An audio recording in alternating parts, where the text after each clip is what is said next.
Rabbi Kaplan. The Pasuk says in Yirmiyah that we learn it on the second day of Rosh Hashanah. It's talking about Lasid Lavo Oz Tismach Besula B'Mochel Uvachurim Uskenim Yachtov Ve'afachti Evlam L'Sason. It doesn't say I'll bring on them Sason, I'll bring Simcha. The Avelis, yeah, you're in Avelis, yeah, but V'afachti Evlam L'Sason. It's gonna come a time that you're gonna see that you were always pure, you were always clean, we were always connected to Hashem. We never were separated from Him. Oz tismach besula b'mocho. We're going to remember that we're like a besula. We never were connected to anybody else. It says in I heard from Reb Zimer, he brought from Sfarm that say that Be'emes, the pasuk in Yirmiyah Perek Gimel says that there's a Yisr Machzir Grushoso. Somebody was a Megarish's wife and she was married to somebody else, he can't take her back. And the pasuk in Yirmiyah says, V'adza nisreim rabim v'shuva elaynu Hashem, and come back to me. How could you come back? But you were a Gerusha that was married to somebody else. The dad says, Hashem says, V'shuva elay. It'll be Nishbar Lasid Lovo that we never were married to anybody else. We never were really connected. It was only on the outside. It was only covering up, a cover-up. But really the Neshama was always mishtokik to have a tzimon, to be close to Hashem. But elul is the time to do something, to remember that. To remember really we belong to Hashem. And the Eitzah, that's why. What's the union that Yidden that used to stay in shul longer and go open their store later? What's elul? Why didn't they go to their stores and shake a little bit and shake from fear while they're in the stores? Stayed in shul and they learned, or maybe they even just said Tehillim. They stayed in shul. What's the union? Because elul is the time of love. Let me show Hashem. Let me show Him that I'm with Him. I want more and more to be with Him. Limud Torah, the way that you're with Hashem, that right? So we're going to show Him that we really want to be with Him. Not reading newspapers during Chodesh Elul. It means not to be connected to anything on the outside, not to be connected to the world, not to know what's going on. And I don't mean a frumkeit of there's something wrong with knowing what's going on. Mostly a lot of the things that are going on, they're just upsetting.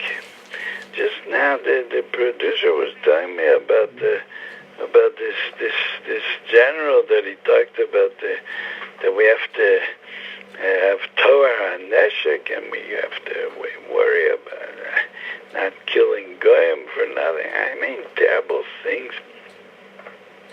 That they want to make him the head of the army. I mean, it's just so upsetting. It's so. It makes you feel what kind of a rise there in the world. Why should there be such evil in the world? There's nothing you can do, but like you feel like you would want to get up and go up there and say something and scream something, but you can't. You have to whine to know about these things, but we're in the middle. We're loving Hashem. We're in the middle of making love with Hashem. What do we? How could you at all be interested in such things in such a time? And that takes your mind off of it. I mean, good. I'm not telling anybody what to do. I'm just saying, which is maybe even a simple way to stop with all the tension. Stop with all the tension of elul that they taught you in the yeshivas.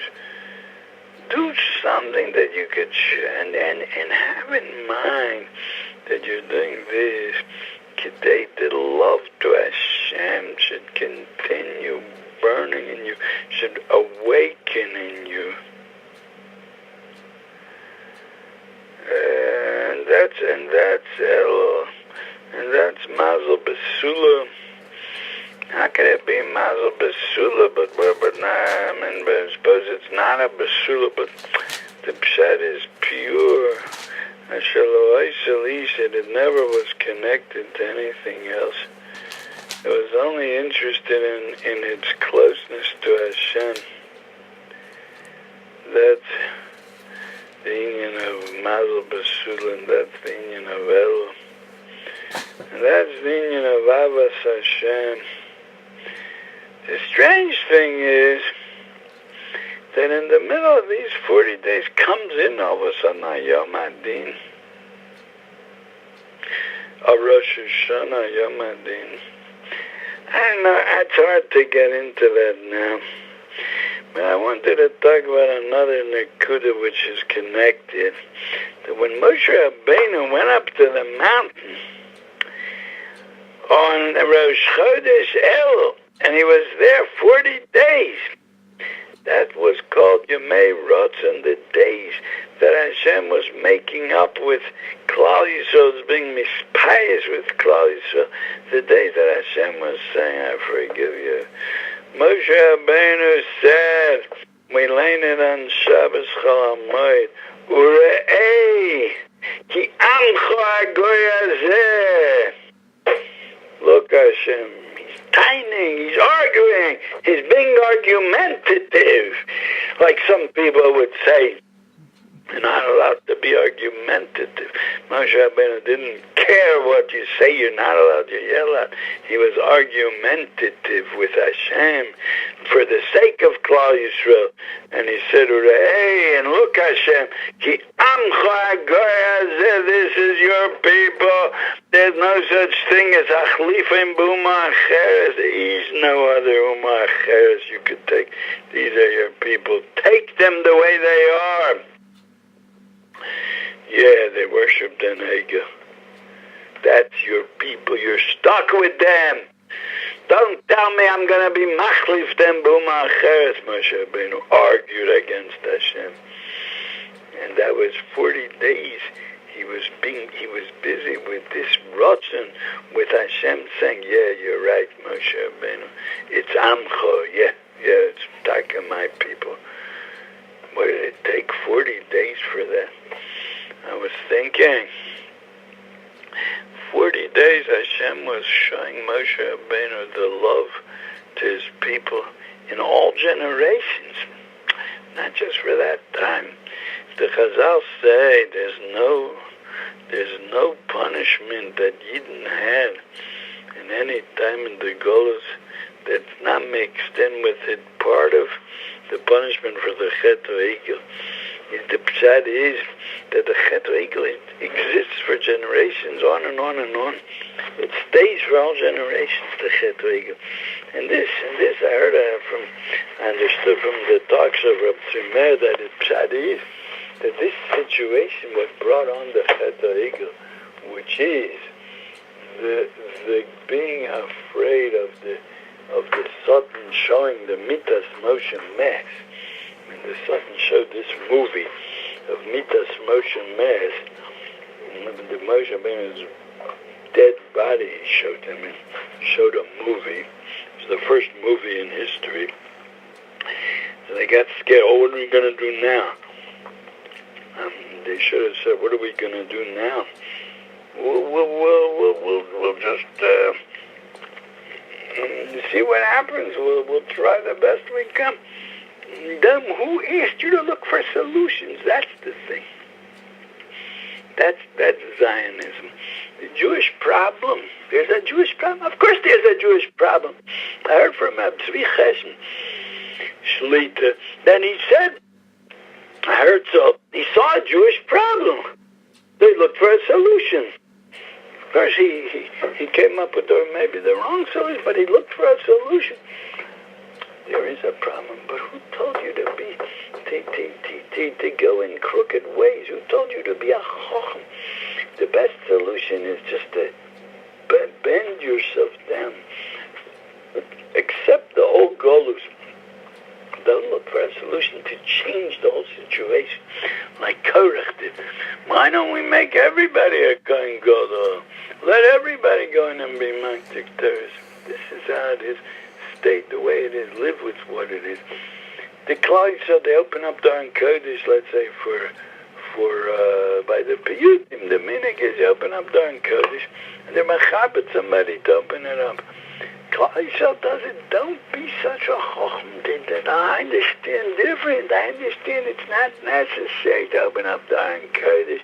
Yeah, it's not a covet. Let the Gabi open it up. What are you asking me to open up? Don't be a chacham. Just be simple. Go along with what they're doing, and don't try to fix the world and change the world and be smarter and find different ways. Moshe Rabbeinu is not here. So we'll do what we can. We'll say, who can tell us what to do? So what should we do now? So go ask Aaron HaKohen. So what's Aaron HaKohen? Aaron HaKohen is also a big person. You don't have a Moshe, so go to the next one, to Aaron. What do you have to look? No, we'll solve the problem. We'll make a egil and we'll stand around it. Like Rabbi Katzenberg and said, you understand, they all stood, all the Hasidic Yidden stood around and they clapped. Who asked you to be so smart? Be simple. That we're suffering from that. Ad Sof God, those we're suffering from this problem. And then, like the problem with maybe around 200 years ago it started. We're suffering, we're persecuted from the Goyim. So let's become Goyim. Let's be like the Goyim. Then we won't be persecuted by the Goyim. You don't understand. It's not going to help you to be like the Goyim. Just know this is the situation and that's it. You can't help but be mekabel the whole golus and be look at the difference between it says like this, that Daniel, he made a mistake. He was trying to figure out when the Geula from Golus Bavel is going to happen. And he had a certain cheshbon. And according to Gemara in Megillah, in the Agadah of Megillah says that he had a certain cheshbon when it's supposed to be the Geula of Golus Bavel. And it came that time, it didn't happen. So what did he do? He fasted, and he was mispal, telekazno, shmo, pkachin achoreh, shamoseinu vuya, shanika shimchala, ki lo atzit kasenach, tamapirem tachnuneinu lefanecha, karachamecha rabim. Mispal and mispal. Achashverosh on the other hand, he made a cheshbon and he saw the Geula didn't come. Oh, let's drink, let's become behemoths, let's become animals. Parsios knows, Madios knows, Reb Tzaddik says. They were singing Zmiras by their Suda. We sing Zmiras on Shabbos, or some sing Zmiras on Shabbos, praising Hashem, talking about the holiness of Shabbos. They also sang Zmiras at their party. Parsios knows, Madios knows, and they went crazy and he killed his wife, and the rest of the story is known. Look at the difference. Daniel saw the mistake. He saw it's not happening. Let's throw ourselves in front of Hashem. Let's beg, let's be mispal. He saw it's not coming. Boom! Let's be parek all the gamrim. Like this. Achashverosh thought the Geula is coming soon. I'm not so sure of myself. I'm the king of the whole world. Maybe soon the Geula of Klal Yisrael is coming. I didn't come. Boom! Let's make a party. Rabbi Kaplan, we're taking a break. Thank you.